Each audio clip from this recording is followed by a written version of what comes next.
வணக்கம் நண்பர்களே, அழகிய வீடுகள் விற்பனைக்கு வந்திருக்குங்க. லைன் வீடுங்க, 33 அடி தாரோடு பேஸ்லேயே எல்லாமே ஈஸ்ட் பார்த்து அமைஞ்சிருக்குங்க. வீடு அமைப்பு நார்த் பார்த்து வாசல் இருக்குங்க.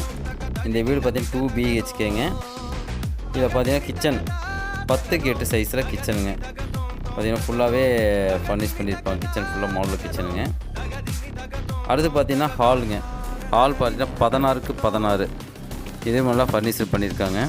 அடுத்து பார்த்தீங்கன்னா பெட்ரூம் 16க்கு 10 ஒரு பெட்ரூம் அட்டாச் டாய்லெட்டுங்க. இன்னொரு பெட்ரூம் 16க்கு 10 அதுக்கும் ஒரு அட்டாச் டாய்லெட் கொடுத்துருக்குங்க. இந்த வீட்டுக்கு EB லைன் இருக்குங்க, வாட்டர் ஃபெசிலிட்டிஸ் இருக்குங்க. ஒரு கார் பார்க்கிங் இருக்கிற அளவுக்கு ஸ்பேஸும் இருக்குங்க. இந்த வீட்டுக்கு கஸ்டமர் கோட் பண்ணுற ப்ரைஸ் பார்த்தீங்கன்னா 78 லட்சம் ஃபுல்லி ஃபர்னிச்சருங்க. கிச்சன் மட்டும் மாடலேஷன் பண்ணியிருக்கு பார்த்தீங்கன்னா 75 லட்சம் வருங்க. மேலும் இந்த வீட்டை பற்றி டீட்டெயில்ஸ் வேணுங்கிற கீழ்கண்ட நம்பரை கான்டாக்ட் பண்ணுங்கள். நன்றி, வணக்கம்.